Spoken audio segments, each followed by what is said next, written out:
Welcome to Two Errors, One Mindset. This is the place for younger adults and parents who are ready to build a better life, starting with their thoughts. I'm Solomon. I'm right here in the mess of it, trying to figure things out just like you. I'll share what's working now. And I'm Michael. My job is simple: to coach you through the biggest challenges using the mental tools that actually matter. Every week, we blend my real-world perspective with my dad's professional coaching wisdom, giving you the playbook for confidence and control. No hype, just clear steps. Let's roll. Solomon, how many of your friends do you see sometimes struggle with a negative emotion? All the time. Everyone. It happens to everyone. And what are some of the emotions that you'll struggle with or you'll see your friends struggle with? Well, the biggest one as a student is definitely stress. Stress is number one because you got so much going on and this to worry about and that to worry about. Stress is number one. Stress is number one. And when you're feeling stressed, what is that like for you? What's happening to you and your body at that point? For me, you just kind of feel like everything's against you. Everything against you. Can you give me an example? Stressing over a test and you can't get a certain part of the test. You can't understand it. You start to feel like it gets harder and harder because you stress more and more, when in reality it stays the same. So you're sort of making it harder for yourself by being stressed. Yeah, you said it perfectly. You're making it harder by being stressed. Because when you go into stress, do you think a certain way? Yeah. Yeah. What are the types of thoughts that you'll typically think when you're stressed? Start asking why. Why is this so hard? Why do I have to do this now? Why do I have to cram? Why? So many whys. And then when you're feeling that way and someone starts talking to you, how do you speak to them when you're feeling that way? You snap. You snap with anger, upset, stress, etc. So those emotions take over and they start controlling how you're speaking to others. They also control your thoughts and how you're thinking. Let me ask you this. When you're feeling stressed, what is your body positioning like? Like I'm making with my hands and out like a ball. Like you kind of just feel like you're trapped. You're kind of holding your Intense. hands in a fist because they're tight and you're feeling stressed. Like, what else? Are your muscles in your body tight or loose? They're tight. Everything's tight. Everything's tight. Your face, is your facial muscles, are they loose or tight? They get tight and you start sweating and your face turns bright red. Your face turns red, you're sweating. It's not fun. So when you go into stress, your body does a specific thing to make sure it feels stressed, right? Yeah. It gets tight. Your body gets tight. You're breathing. What's your breathing like when you're stressed? Is it deep or shallow? It's very shallow. It's not, you can't even be considered breathing, honestly. Yeah, because you're barely breathing. It's like a very, very shallow. And when you're not getting oxygen into your body, what do you think's happening? Well, you got to breathe to live, especially when you want to talk stress and you're working or you're trying to do something important when you're stressed. If there's no oxygen going to your brain, then you're not going to get far. Exactly. So you have a student or a parent feeling completely stressed out. Their thoughts are negative. The words they're speaking are anger and upset, and they're certainly not kind words. And their body is tight and they're feeling like clenched up and they're sweating. Does that feel like a good state to be in? No. And if anyone enjoys that state, then God bless them. God bless them. I don't think that anyone does. But here's the question. If someone comes up to you and says, "Hey, Solomon, I'm feeling really stressed out. What should I do?" What would you tell them to do? And what do you do for yourself when you're feeling stressed? My number one thing is to always breathe. I learned that from you. Always breathe deep and focus on that. Take a little break from whatever you're doing and breathe. And if that doesn't work, you gotta step out. If whether you're in a class, you're doing work, step out, regroup. Regrouping to me is one of the most important things you can do because you're never stuck. You can always get out of that stressful situation. You gotta relax and realize that it's more important to feel good inside and to feel relaxed and to not really kill yourself over all these things than it is to really to do well on that test. Because in the long run, what's more important? The one test that you're taking, the one job that you're doing, or your overall well-being? That's how I think about it. That's a great point.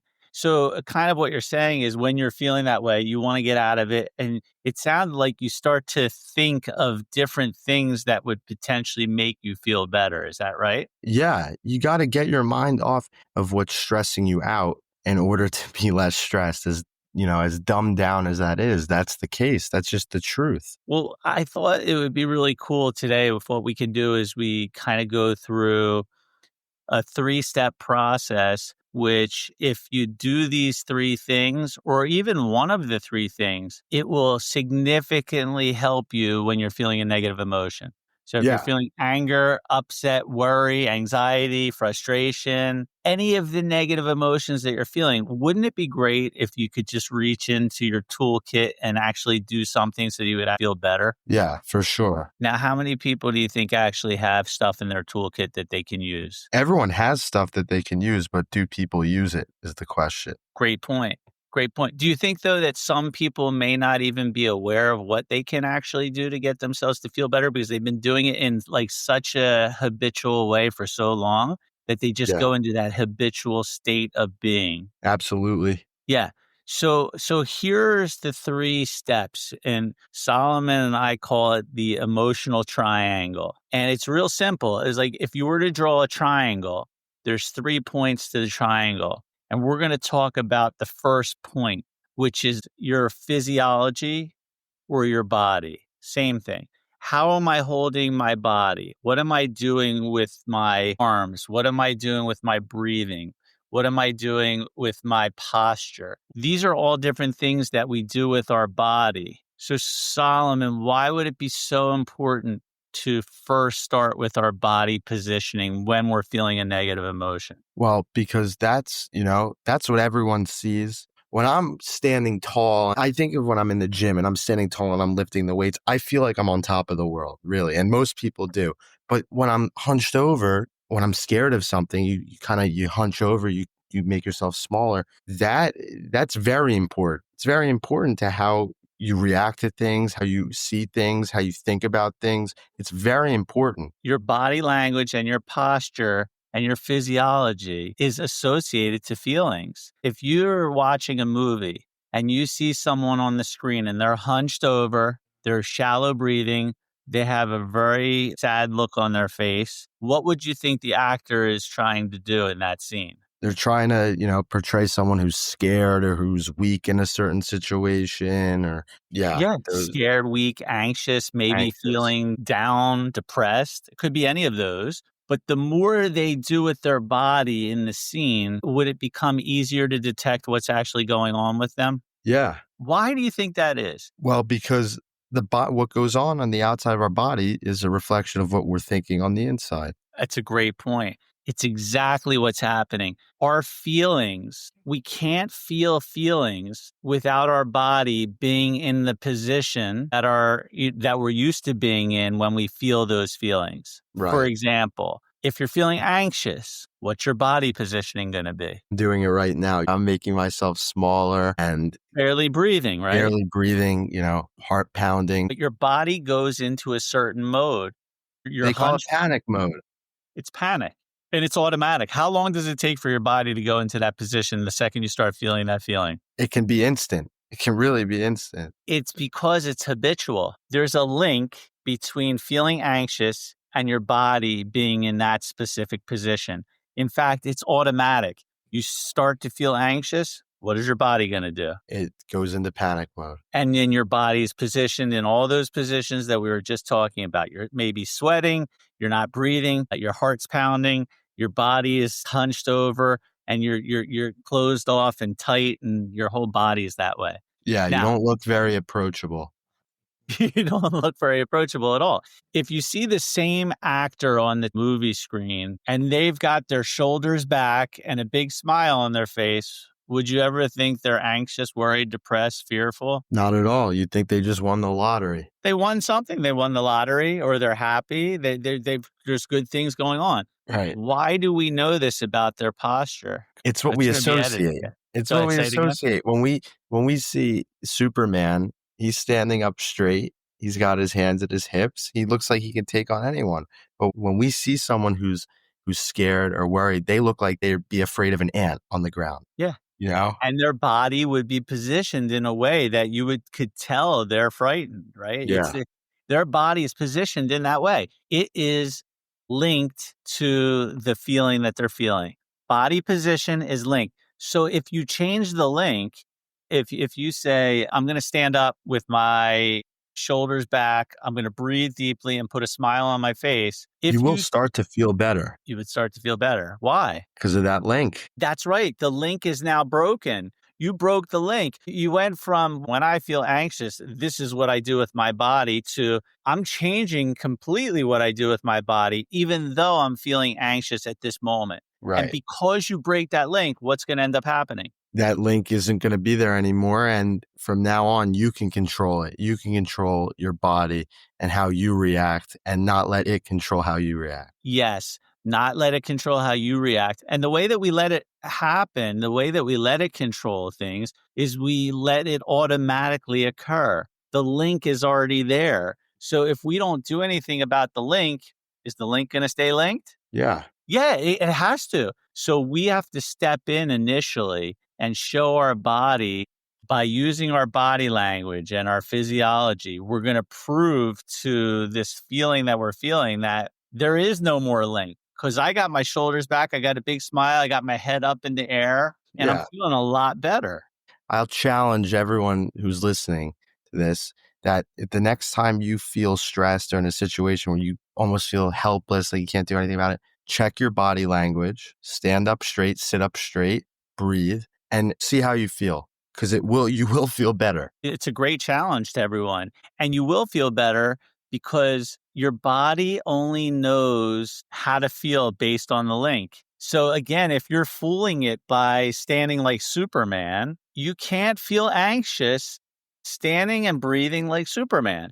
It's Yeah. impossible because that link isn't there. In And fact, like you said, you're going to start feeling better. yeah, Could it be that easy? it is that easy. It It is. really And is. again, why don't people do it? Because people don't know any better. People don't know that something as simple as that can change how they feel. Awareness is what you just said. That's right. People don't know. They're not aware that if I change my body language, you're telling me that I'm going to feel differently? And the answer is yes. You're going to Absolutely. feel totally different. And it's automatic. Just like anxious leads to that body language, automatic. If we now do it the reverse order and we say body language, breathing deeply, shoulders back, smiling, that will lead to feeling a certain way. Yes. When you get like an A on an exam or you scored a goal in soccer, what Yeah. was your body language like? You look thrilled. You're up, your arms are up, you got a smile on your face. It's almost like nothing can bother you at that moment. Exactly right. And your body positioning is nothing. Not It's nothing like a negative positioning. There's nothing you're doing with your body that would be linked to a negative emotion, correct? it's nothing like it would be when you're stressed. No, of course not, because you're standing and doing something that you do when you're feeling really good. So your body has it linked. If I stand this way, I'm going to feel really good. So we can trick our body all the time by just getting our body positioning into that mode, and we Yes. will automatically begin to feel better. We'll challenge people that are listening right now. If you put a smile on your face, you put your shoulders back, put a big smile on your face, big smile. Well, the second you put that smile on your face, what happens? Thank you for listening to our conversation today. Your support means the world to us. Honestly, it does. We started this podcast to share what we're learning about mindset, and knowing that it's helping even one person out there makes it worth every minute. Hey, we'd be so grateful if you consider supporting the show. You can visit buymeacoffee.com/mindset1 and treat us to a cup of coffee. Think of it as a small, kind gesture that fuels our future episodes. Now let's jump back into the conversation. You will start to feel better. And I know if you hear that, you're going to say, that sounds ridiculous. Why would I smile in a situation like that? You have to. You have to, because you have to take control. It's such a good point. You have a choice. The choice is feel the same way that you feel, which isn't good, or Feel better. and right by putting a silly smile on your face, We're breathing. We're doing a posture that you're not used to doing when you're feeling that way. We're not telling you to do this in the worst situation in the world. This is for when you have a little inconvenience, when you're a bit stressed.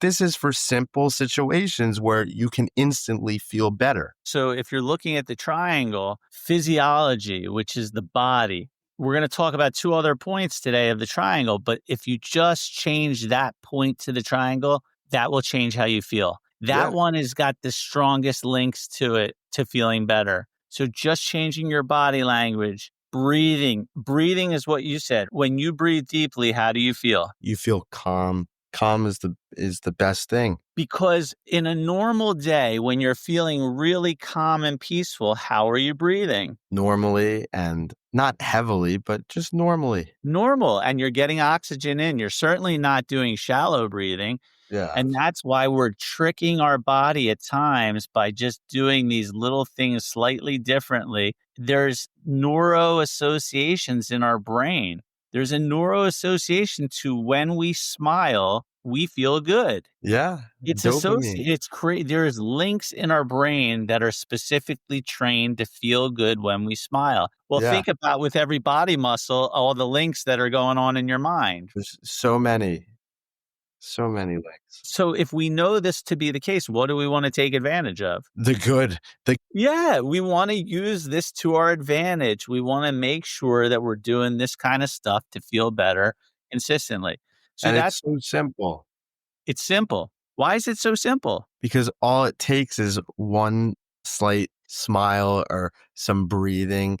Everyone can smile and everyone can breathe. We're teaching you things that, you have at your disposal, not things that you have to learn how to do for months. And normally, when you're feeling upset or anger or stressed, again, your behavior is habitual. So you just go into the mode of all these things automatically. What we're saying is just be aware the next time that you're feeling a little bit off and just apply one of these things in the triangle to yourself, whether it's the body language, whether it's your thinking, or whether it's the way you're speaking. Body language is the easiest one to shift how you're feeling. Okay, let's go on to point number 2, which is our thoughts. We've already spoken about this a lot in the A lot. last few episodes, so we're not going to stay on it long. But so when you're feeling stressed, when you're feeling anxious, when you're feeling worried, what kind of thoughts are you having? All negative. There's never a positive thought associated with being worried and stressed. And what's the best thing to do? To do the opposite of that would be what? Put positivity into your head. Gratitude, being grateful for things. Like, I'm grateful that I'm breathing. I'm grateful that I have my health, right? You go to the hospital, there's a lot of people that aren't in the situation that we're in right now. Like, we have a lot to be thankful for. We have healthy family and friends, a lot of stuff to be Yeah. thankful for. You're stressed over a test at school. Thank God I get to take this test. Yeah, Stressed over work. Thank God I have a job. It exactly. So for your thoughts, if you're feeling negative and you're having negative thinking, one of the best things you can do is go to gratitude. Just start thinking about, what am I grateful for in this situation? And when you're really feeling stressed, what could you think of to help yourself go to some more thoughts of gratitude? And if you go to a thought of gratitude, you're going to feel better. So what would you say? just think of 3 things in that moment that you're grateful for. 3 3. things. Just 3 things. 3. So practice right now. What would be 3 things that you're grateful for in your life right now? This apartment room that I'm sitting in, this computer that I'm talking to you on, and I'd say my phone. There it is. But that was, And those are simple things too. If I really went into deep things, I could be here all day. But those are 3 things right off the top of my head. you know what? Some people might say, when I'm feeling stressed, when I'm feeling angry, the last thing I'm going to be able to do is be grateful for things in my life. That's a normal thing to say. It's only because we're out of practice. Right. If we don't practice it, how can we be good at it? If you don't go to the gym, your body's not going to be in good shape. You got to start practicing. You got to start going to the gym, and that's how you get better. That's how you get stronger. It's practice. One of the things that's easy for us to do is point out things that we're grateful for in other people. Yeah. So could you do that? And do you think if you did that, you might feel better as well? Just going up to someone and telling them something you're grateful for them for? Absolutely. And that'll help them too. it's going to help them and it's going to help you because what you put out comes back, right? If you're Yes. putting out gratitude, good things are going to come back to you. Yeah. So if you're struggling and you're saying to yourself, Mike, I'm feeling stressed, there's no way I'm going to be able to be grateful, then find someone that you can be grateful for and tell them why you're grateful to have them in your life. And I promise you, by doing that, you'll start to feel better. So again, that's the trick I would use for our thoughts, gratitude. Does that make sense? Yeah. And like you said, it sounds like, oh, why would I do that in a situation when I'm stressed or when I'm, not having a good day? It's the little things that really help the most. When you start to overthink it, it's going to help you less and less. Simplest things help the most. I can't Simple. stress that enough. You're 100% right. And it's just practice. Because if it doesn't feel normal, it's only because you haven't practiced. In order to feel confident with anything in your life, it has nothing to do with building confidence. It has to do with practicing a skill. A basketball player only gets good at basketball because he practices over and over and over again. And that builds the confidence. That's what builds confidence. Confidence, like, I have no confidence when it comes to what? Give me an example of something. The gym. I have no confidence in the gym. Well, after you go 30 times, You're what's going to your start to feel confident. and is there any special confidence skill or is it just that you took action and did? Action and repetition. That's it. So if you ever hear anyone, and if you say it to yourself, say, I don't have confidence. Wrong. You just don't have experience. Someone says, I don't have confidence when it comes to being around girls. What would you tell them? Maybe you're not so experienced. Yeah. So, and how would they get the experience? Starting slowly, talking to them. That's right. You have a conversation. If you have 1, 2, 3, 4, 5, 10 conversations, You're going by to start to feel better. yeah, by the 10th conversation, what's your confidence level going to be at? It'll be at a 10, most likely. So these tools that we're teaching you, the way you get better at them is by practicing them. And the way you get confidence in your life is by practicing. That's it. Yes. There's no guru that you need to go to figure out how can I be confident in life. Confidence comes through. Practice. That's it. Period. All right. So let's go to the third part of the triangle. Third part is the words that we speak out loud. When you hear your friends and they're feeling stressed and negative, what are some of the things they're saying out loud? Things that we shouldn't say on a podcast. So they're using profanity, they're cursing, they're We all do it. and are they saying anything positive? No. And when we speak words of negativity out and we put it out there, what's generally going to come back to us? That same negativity. So to keep it simple, the words that we speak, whatever we're going to put out there, if we're judging others and we're making judgments about them, what are the chances we're going to get judgments on us and on ourselves? Very high. There's a very good chance. If someone is judgmental and they're constantly putting someone else down and making judgments about them, what does that tell you about themselves? Tells you that they're being judged just as much. And they judge themselves nonstop. That's how By you themselves. That's how you know. If someone's judging nonstop, you know that that's what they do to themselves all the time. And they really need a hug, actually, because it's not fun to put yourself down all the time. It's very hard. Right. So that's a good sign when you see someone doing that to maybe step in and tell them something positive about themselves to break that. So these words we speak, why is that so important? So Because like we said, what you put out, it's going to come back to you. period, the end. So these are the 3 points of the triangle. We had the physiology, the way we're holding our body, the way that we're thinking, which if you go back to the past couple podcasts that we did, that's all we spoke about were thoughts. And then finally, it's the words that we speak. If we tweak any one of those 3 points, what's generally going to happen to how we're feeling? It's going to change. Is it hard to do? We just broke it down and it did not seem so hard. In your opinion, what do you, of those 3 for you, what do you think to be the easiest one for you to do? I think body language, it has to be. You're 100% right, because you don't have to change your thinking. You don't have to change how you're speaking. You just have to move your body differently than it's been moved in the past. Right. So what words do you have to share to kind of wrap this up for today? That when you're feeling down or stressed or anxious or anything in between, take control, change your body language. Then we're going to get to thoughts, start to change your thoughts, and then start speaking positive. Gratitude, positivity, body language. Your day will be changed in 10 minutes. That's 100% right. And if you're not feeling good for any reason, if you go out and help someone else, even though you're not feeling good, you say, I'm going to go out and I'm going to help someone else with something. What generally is going to happen to how you feel? You're going to start to feel better. If you were feeling really negative and you went out and decided, I'm going to help these homeless people by bringing them some sandwiches and some water, and you spent an hour doing that, do you think when you come back you're going to be feeling negative? No, you're going to feel better about yourself. You're going to feel like a better person, and you're going to know that you helped people that needed it. That's right. So what I would suggest to kind of wrap this up is pick one of the 3 points, and the way that you're going to get confident and the way that you're going to get better is to just practice it. We're not talking in theory. We're talking based on seeing a lot of people make changes to their habitual negative emotions by just making a change to one of the 3 sides of the triangle. And when you get really good at one side, you get good at your body language, great. Practice now your thoughts with it.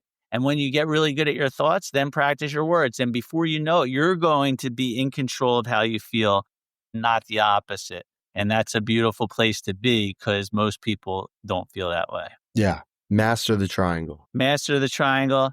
Have a great day. We'll see you next week. Thank you for being here. Thank you for listening as always. And remember, the triangle is very important. It's just a simple triangle. Remember, it's important. That brings us to the end of the conversation today. We truly hope you leave here with a few new tools for your mindset toolbox. If anything we talked about today, from challenging your beliefs to taking that 1% step, resonated with you, we'd love for you to share it. Our goal is to bridge the gap between generations. If you know a young adult who's struggling with self-doubt or a parent who could use a fresh perspective, please share this episode with them. You never know which simple questions or ideas might change someone's entire week or even their whole outlook. You can find our episodes wherever you listen to podcasts. Thank you again for being a part of our mindset community. We'll see you next time.